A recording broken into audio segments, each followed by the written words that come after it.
Bienvenidos nuevamente a Cine Creadores, yo soy Giovanna Díaz y el día de hoy nos acompaña un invitado muy especial, el realizador Fernando Sánchez Mejorada, quien nos estará hablando de su documental No pasa nada, donde nos presenta este conflicto entre el pueblo saharaui y marroquí.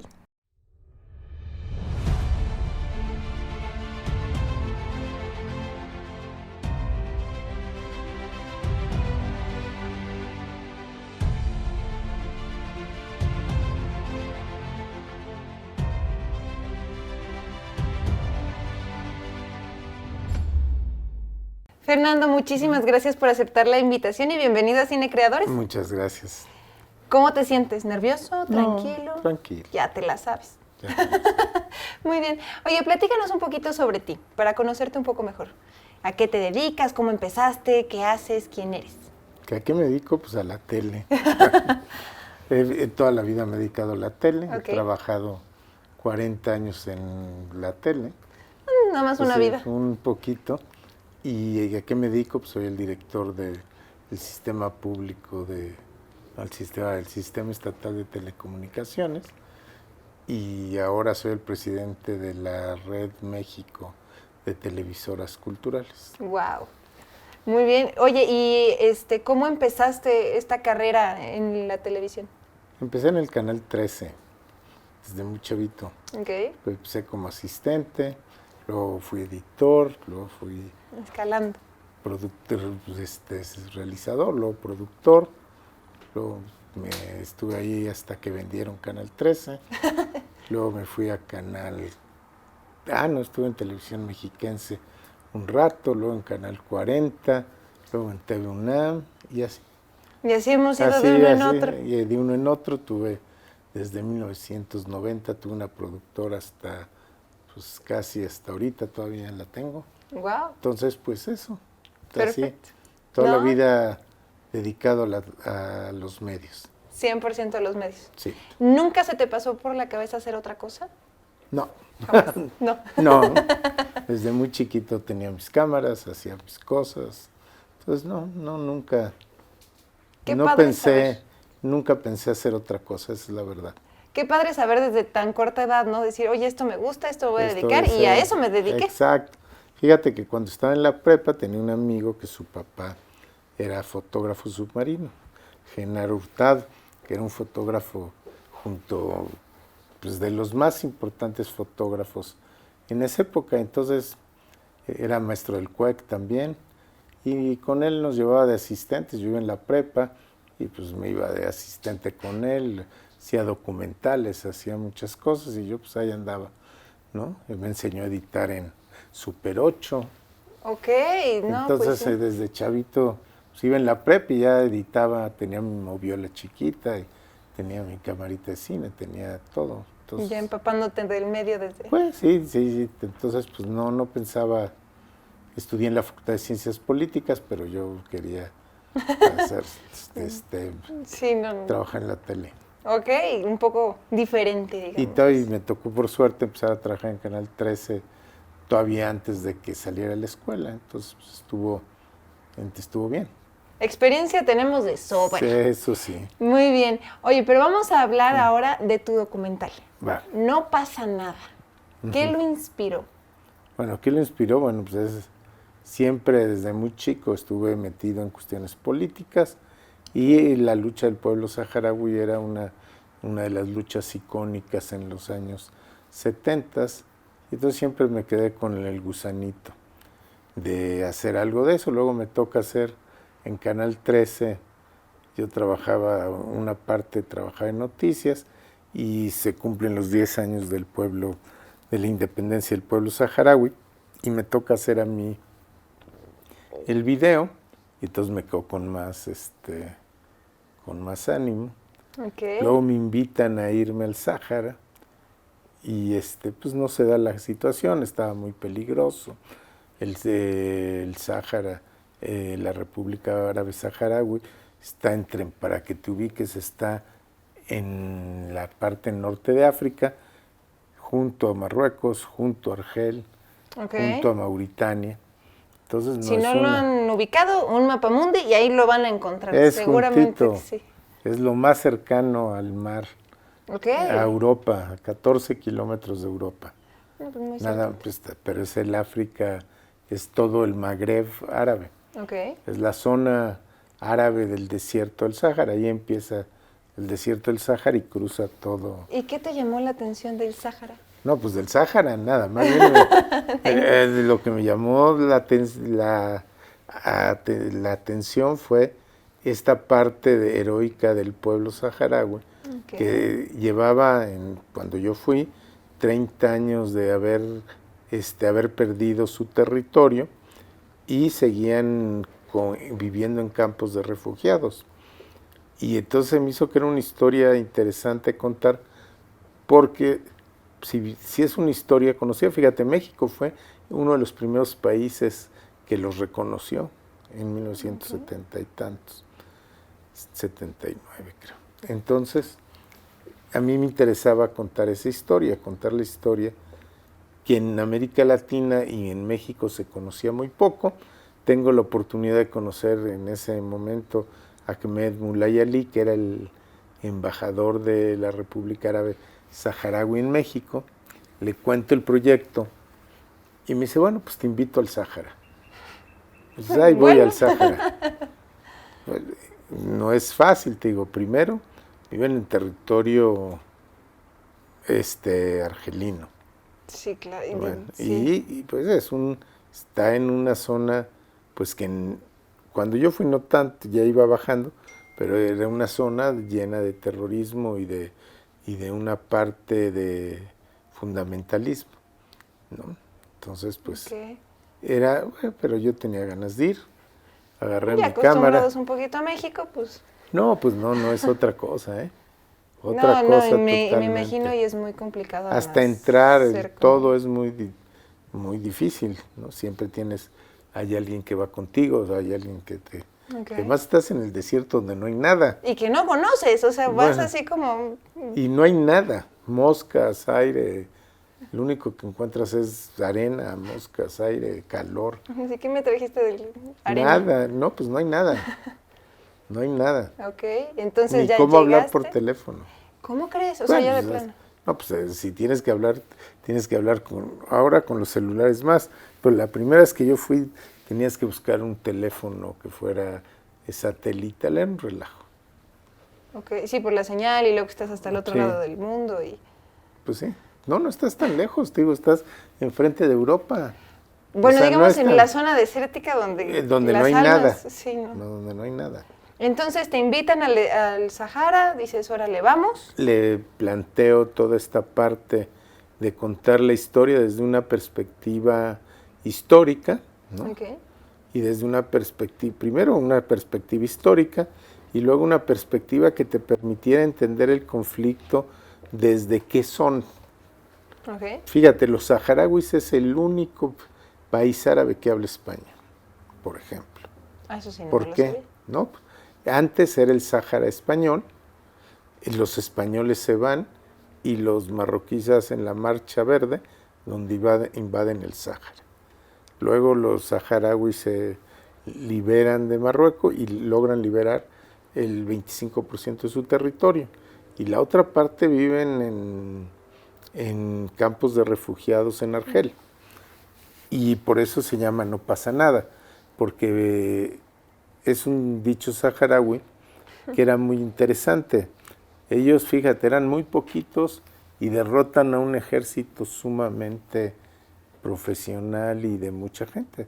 Ellos se enterraban en el desierto, venían los tanques marroquíes, no los veían porque estaban enterrados y volaban los tanques.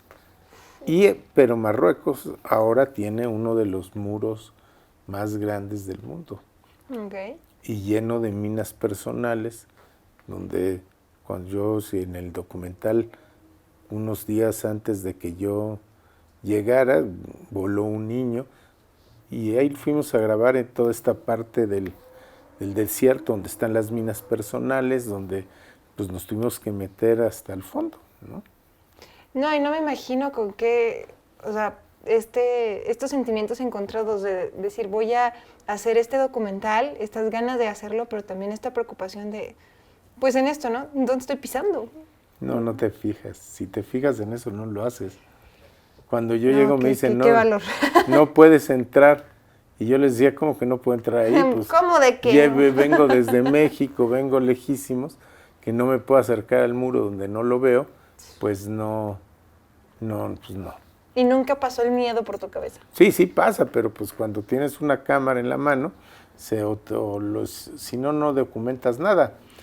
Porque pues si tienes miedo, pues no, bueno, ni siquiera irías allá. No, el miedo, como bien dicen, no es el que Cuando te tienes detiene. una cámara en la mano, se te olvida el miedo, si vas en un avión, si vas en esto, si no, no puedes hacerlo.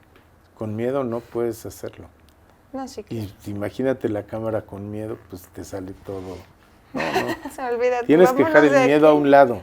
Sí, tienes Claro. que, bueno, digo, sí te da miedo porque tú ves las minas ahí. Sí, con lo que pues sí, dicen pero del día anterior, el sí, niño y todo esto. pero pues si tienes precaución.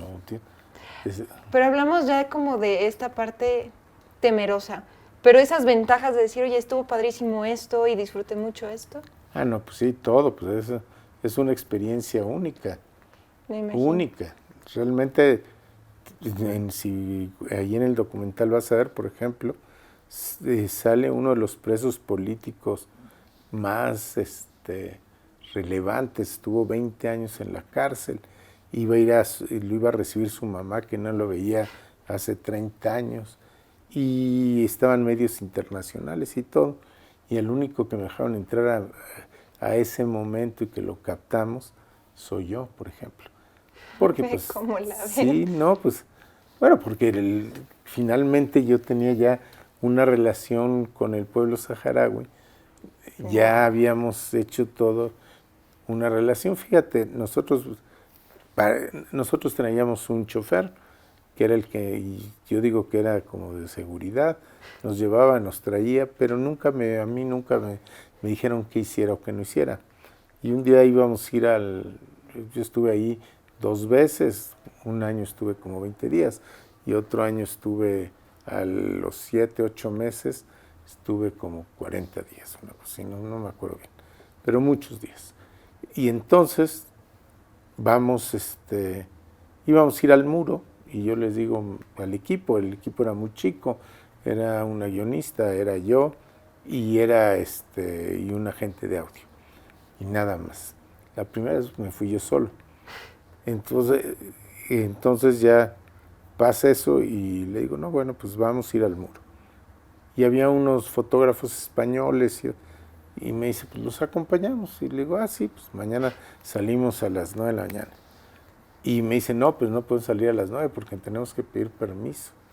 Pues, o sea, no los dejaban mover de la zona del campamento si no tenías permiso. A nosotros no, por esa relación que te digo que yo ya tenía con toda esta parte del pueblo saharaui. Entonces, pues fue fácil porque tuve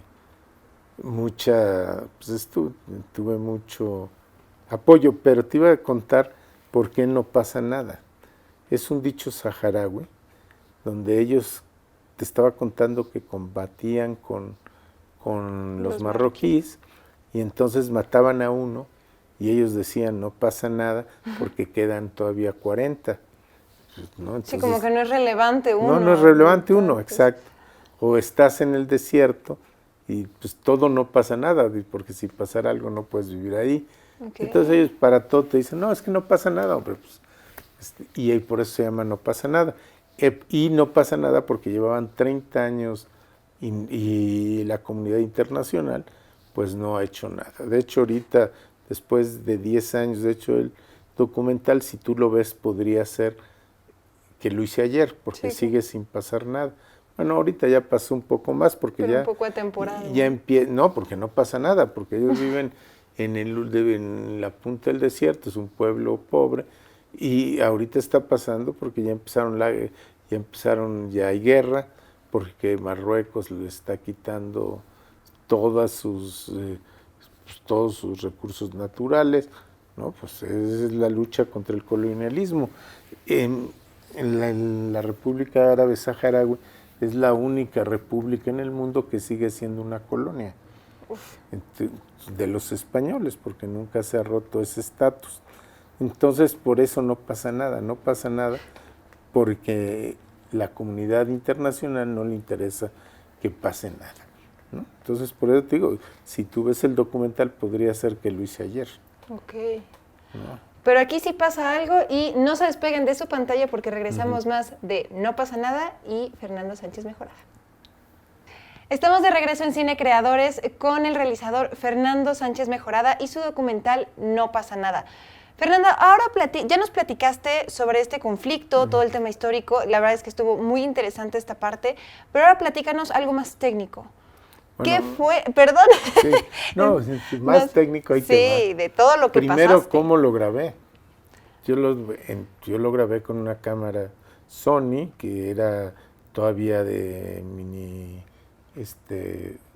era High Definition, HD, de cassettes.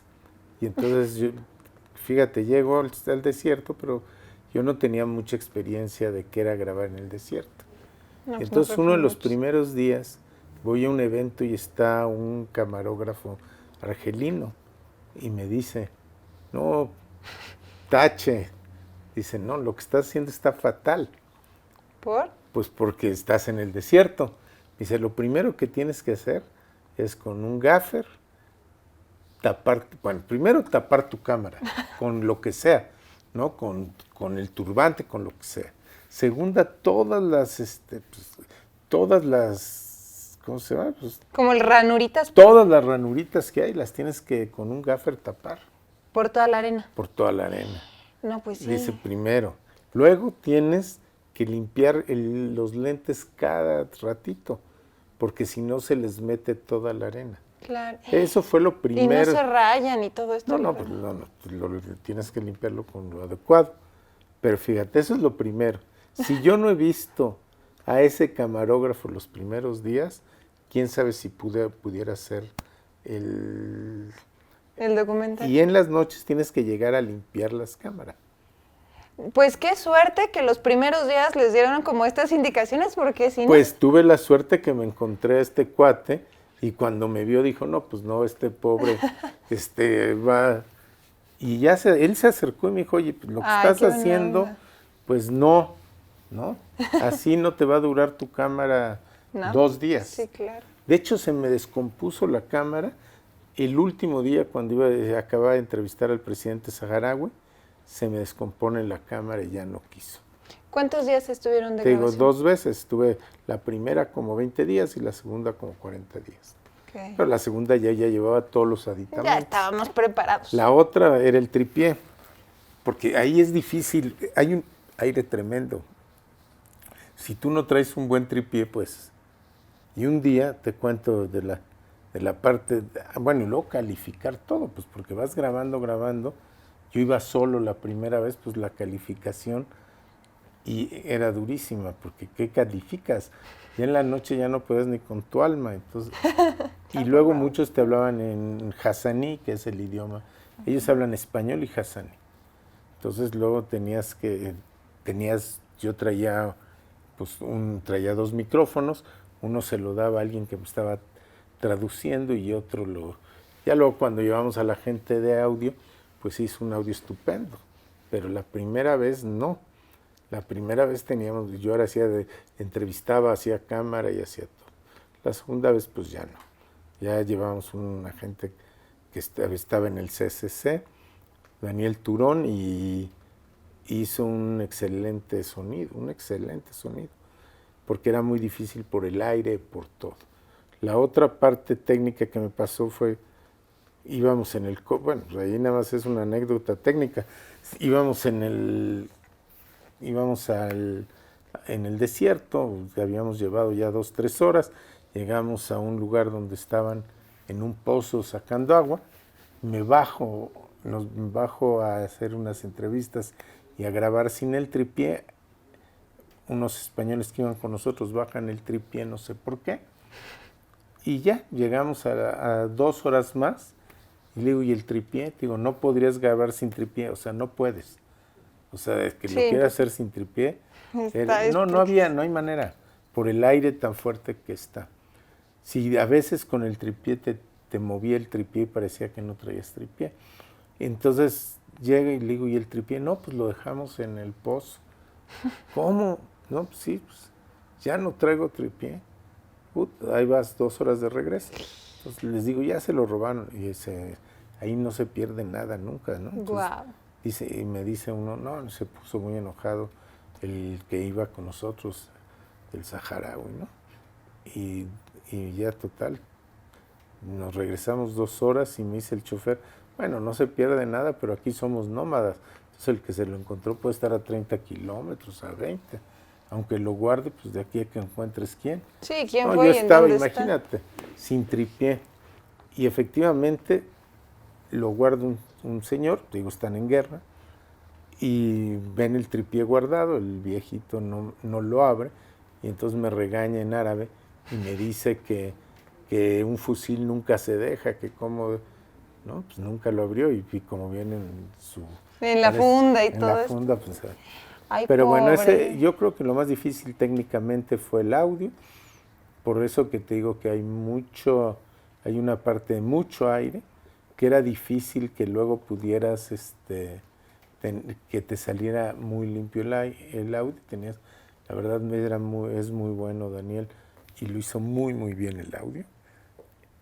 Y la otra parte, pues que el tiempo y la iluminación, casi nosotros no iluminábamos más que muy poquito, muy, muy poquito. Primero, porque no hay ni dónde conectarte. Entonces, segundo, porque las poquitas luces que llevaba, pues no había mucho, digo, ni dónde cargarlas, ni dónde. Otro problema era el cargar las baterías, ¿no? Entonces, tenías que ser muy cuidadoso porque no había, se llama Jaimas, estás en el desierto, pues no hay dónde conectarse, Sí, claro. ¿no? Y luego en muchas Jaimas tienen pilas de coche y con eso ven la tele, con eso tal, y pues con eso cargábamos. Entonces creo que la parte técnica fue el más conflicto, y luego la edición y la postproducción, primero porque era muchísimo material, porque mucho venía en Hassaní, y entonces traducir todo, para hacer el guión primero tuve que traducir todo lo que me decían, Wow. ¿no? Y luego traía un traductor que me decía lo que yo quería oír, pero no lo que me estaban diciendo en Hassaní. ¿Y cómo te diste cuenta de No, eso? pues porque el embajador Ahmed fue el que me ayudó a traducir todo. Nos tardamos fácil 3 semanas todas las noches en la embajada, viendo el material y traduciendo todo. Un trabajo de loco. Y él me decía, porque yo traía más o menos traducido lo que decía, y me dice, no, eso no dice. Eso dice otra cosa. Eso nada más que te contaron la historia que tú querías oír, pero el cuate dice otra cosa, no tiene nada que ver con eso. Y luego, el proceso, te digo, fue como de 3 semanas de vaciar todo el material, traducir todo el material, y luego hice un guión primero más o menos con tarjetas. Me fui 8 días a Tepoztlán, y ahí hice el guión, ¿no? Ahí hicimos el guión. Luego me fui otra vez otros 4 o 5 días, hasta que ya tenía más o menos un guión. Más. Pues un guión más o menos. Primero me salió como de 2 horas y media, luego lo cortamos. Pero sí, creo que el problema técnico más difícil fue el guión, aunque yo traía pues toda una escaleta del conflicto que quería. Por ejemplo, nosotros el que fue como el hilo conductor, que era era un director de cine saharaui, y el primer director que documentó la guerra, y ahora es el director de cine de allá de la República Árabe Saharaui. Ahí lo dejamos al último, porque él justamente iba a ser el hilo conductor. Entonces, todo lo que yo no tenía amarrado, él me fue dando el hilo, pero por eso lo dejamos el último día, ya que nos íbamos a venir, ¿no? Otro problema es el dinero, porque nos tuvieron que prestar, porque ahí no hay, si no, no hay donde cambiar dinero. O sea, entonces, no hay bancos, no hay nada. nada. Y aunque Sí. traíamos euros, no se los podías dar porque ellos ¿dónde los cambian? Sí, claro. Entonces fue un relajo, ¿no? Fue un relajo y estuvo, pero bueno, estuvo bien. Pero sí, de la parte técnica te digo, cómo grabar en el desierto, lo que tú necesitabas, todo. Y la otra, el proceso primero de cómo plantear la edición y cómo plantear, y bueno, ya el armado, ya nos tardamos como 6, 7 meses en hacer el armado de... Sí, de todas las... Sí, ya pues ya el documental, ¿no? Como 6, 7 meses nos tardamos en la edición. Wow. O sea que yo me tardé en hacer el programa, fui 2 veces al Sáhara, luego entre el guión y todo, pues me debe haber tardado más de un año. Sí, como año y medio. Como año y medio en hacer todo el documental, dedicado 100% al documental. O sea, editamos 8 horas diarias durante 6 meses. Sí, traducción, grabación, viajes, trayectos, todo. No, sí, todo. Wow. Y la primera vez, pues, yo ya tuve que hacer una calificación y ver todo lo que me faltaba para lo que yo quería, ¿no? Por eso tuve que ir otra segunda vez. Ok. Y ya más preparado. No, ya más preparado y ya sabiendo qué era lo que quería y dónde no había ido y qué me hacía falta. Ok. ¿No? Qué interesante. Sí. Pues está padrísimo. No sé ustedes, pero yo ya muero por ver el documental. Entonces, los dejo con No pasa nada, de Fernando Sánchez Mejorada. El más hostil de los desiertos es la jamada. Por delante, solo se tiene la visión de grandes extensiones de tierra arenosa, compacta. Lágrimas en los ojos y muerte en el alma realmente, pues se desarraigaron. Tuvo lugar el éxodo. El pueblo saharaui después de 33 años ha podido decir que existimos como Estado, existimos como pueblo y existimos como individuo. Las ciudades del Sáhara sombrío se levantan una vez más para gritar, orgullosas, ¡basta! ¡Basta! ¡Basta!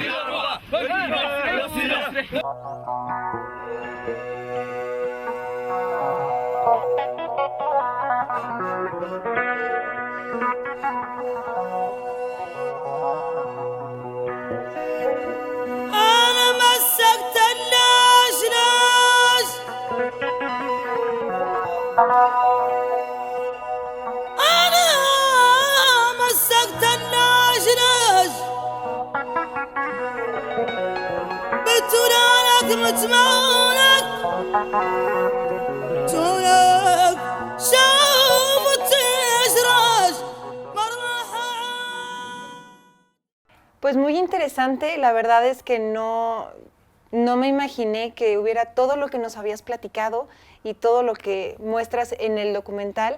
Entonces, quisiera escuchar tu versión de este descubrimiento o conclusión que tuviste terminando el documental. No, pues mira, yo creo que la conclusión es que es muy dramático que siga pasando en el siglo XXI lo que pasa en el Sáhara y que la comunidad internacional, como yo te decía, siguen pasando ya no 30 años como cuando yo fui, sino 40 y siga sin pasar nada.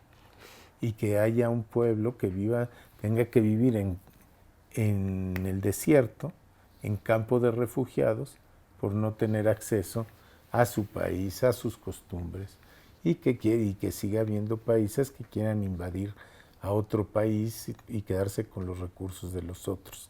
Creo que es muy triste que un documental que hiciste hace 10 años puedas pasarlo hoy y no pasa nada, ¿no? Entonces, que siga como si fuera ayer. Claro. Eso es lo que es triste y dices, pues, qué pena que en el mundo pase eso y que la comunidad siga privilegiando a los poderosos, a los ricos y no a los pueblos que están en unas condiciones deplorables. Me acordó a una persona que nos decía, es que el ser humano evoluciona y tiene estos avances tecnológicos y todo, pero no evolucionamos en humanidad, o sea, seguimos teniendo unas guerras sin sentido por recursos de otra persona o de otro país en realidad, o de otro lugar, cuando podrían haber intercambios interesantes y no los hay. Bueno, y respetar la voluntad De de la cada gente, uno de los claro. pueblos, ¿no? Pero eso es que sería, Estamos hablando de utopías, desgraciadamente. pues parece que sí, ¿no? Sí, Sí. son utopías. Pero bueno, eso yo creo que es la conclusión y creo que, bueno, pues nada más te digo, creo que es lo que sí fue importante, fue un documental que ha servido durante todos estos años, para dar a conocer lo que estaba pasando en el Sáhara, ¿no? Ahora muchos de los que yo entrevisté pues ya no viven, otros de los que yo entrevisté que eran jóvenes pues ahora están yéndose a la guerra, pues imagínate, ¿no? Entonces es muy triste. Sí, por supuesto. Como que uno no le gustaría estar ahí y obviamente no le desea eso. Y una cosa que es impresionante que también aprendí es como a pesar de los pesares no se pierde ni la sonrisa, ni el amor, Tú vas y en medio de la nada la gente te atiende, te da de comer, te recibe en su casa y entiendes que en medio de todos los conflictos, un saharaui nos decía que lo único que no podían hacer, que ellos viven en el desierto, entonces que hasta a su peor enemigo le dan de comer y le dan para dormir. Y bien, Ya mañana siguen peleando, pero hoy duermes y como dice el título, ¿no? Pues es que aquí no pasa nada, Exacto, ¿no? sí. Pues está padrísimo esto. No se despeguen porque venimos con más con Fernando, entonces sigan viendo Cine Creadores. Estamos de regreso en Cine Creadores con Fernando Sánchez Mejorada, quien nos ha estado platicando acerca de su documental No pasa nada. Fernando, ahora vamos a dejar esto ya un poquito, ya tuvimos esta conclusión, pero platícanos más sobre ti. ¿Qué viene para Fernando? ¿Hay algunos proyectos? Platícame sobre eso. Bueno, pues primero acabar mi gestión en el set, ¿no?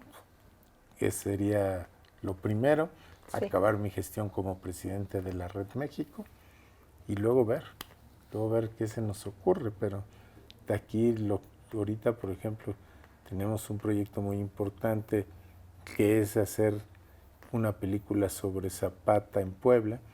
Tú sabes que Zapata hizo las cosas más relevantes de la revolución, no las hizo en Morelos, las hizo en Puebla. Ok. Desde el plan de Ayala, desde el primer reparto de tierras masivas, las hizo en Xochimilco, lo nombran el general de las fuerzas liberadoras, lo nombran en Puebla. En Puebla hizo muchas cosas y no se sabe. Entonces lo que estamos tratando es de hacer un documental con ficción sobre la lucha Zapata en Puebla, para no solo reivindicar el zapatismo y toda su lucha, sino también para reivindicar el papel de Zapata en Puebla, que fue sumamente importante. Claro. Y que estuvo disminuido porque es una sociedad muy conservadora y no les convenía que Zapata estuviera siguiera siendo un héroe, ¿no? Claro. Y entonces, pues, la historia poblana de Zapata ha ido creciendo. Y sí, tenemos una investigación que nos ha llevado casi 7 meses a hacer la investigación. Uh-huh. Tenemos un guión ya hecho, una investigación realmente muy, muy importante sobre lo que hizo Zapata, y ya recorrimos todos los lugares donde estuvo Zapata. Ahora nada más nos falta lo más importante, el dinero. Pequeño gran detalle, sí. ¿no? Es muy caro, pero bueno, estamos tratando de ver de qué forma logramos levantar esta película de ficción, que creo que sería muy importante para el sistema. Claro. Y que sería muy importante para Puebla. La otra cosa que estamos haciendo y que tenemos muchos proyectos son proyectos de jóvenes aquí en el set. Estamos buscando nuevos formatos, nuevas maneras de contar cosas, así que invito a todos los jóvenes que quieran traer cosas nuevas, novedosas, para que sea creemos que el sistema tiene que ser un sistema donde dé cabida a todas estas nuevas formas de contar historias, de contar cosas, ¿no? Claro. De contar la vida poblana a través de una mirada de los jóvenes, y creo que eso es muy importante y creo que eso es lo que nos estamos enfocando.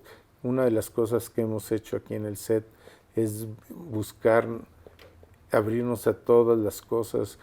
Por ejemplo, nosotros tenemos programas de diversidad en todos los sentidos, diversidad sexual, diversidad de edad, de razas, los pueblos originarios, las mujeres, todas las nuevas realidades, y estamos tratando de que cada vez más poblanos y más poblanas nos vean y hagan suyo la pantalla de televisión y también los espacios de radio, que tenemos 8 espacios de radio, 8 estaciones de radio donde muchas de ellas se hablan en lenguas originarias. Entonces, pues, en eso estamos. Acabamos de ganarnos en Pantalla de Cristal un chorro de premios, 4 premios, y bueno, pues espero que sigamos así hasta que se acabe mi gestión aquí en el SET. Padrísimo eso, y qué Gracias. padre el tema de los jóvenes. Y con eso quisiera cerrar, que les dijera algún consejo a esta nueva generación que empezó con ese sueño igual que usted. No, pues ahora ellos me dan consejos, ahora ellos ya saben todo. No, es más padre, tienen unas nuevas formas. Sí. Creo que lo que es muy importante en la comunicación siempre es una cuestión dinámica y que va revolucionando, tienes nuevos lenguajes, nuevos formatos, y que pues los jóvenes tienen la ventaja, yo digo, es lo único que los va a hacer diferentes, es estar arriesgándose a hacer cosas. Fíjate, sí, la innovación está en la puerta de...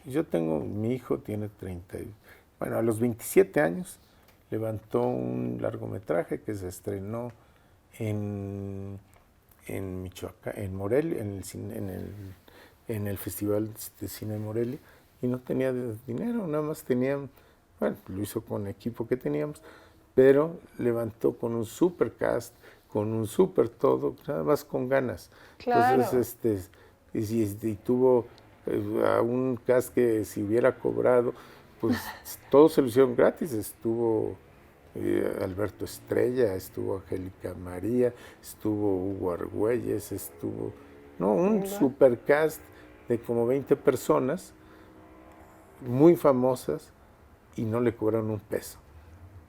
Entonces, que se avienten a hacer las cosas, que si no se atreven a hacer las cosas, a contar lo que quieren contar y con formatos nuevos, pues no la van a hacer.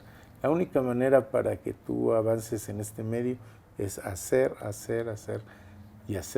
y atreverte a hacer cosas. Bien dicen, ¿no? El no ya lo tenemos, vamos por ese sí. Exacto, así es. Perfecto, Fernando. Pues muchísimas gracias por a ti. acompañarnos. Esperemos que el set les haya gustado, porque es también para meternos en este mood del documental No pasa nada. Entonces, muchísimas gracias por aceptar la invitación, por compartirnos un poco más de ti. Yo soy Giovanna Díaz, esto fue Cine Creadores y los vemos a la próxima.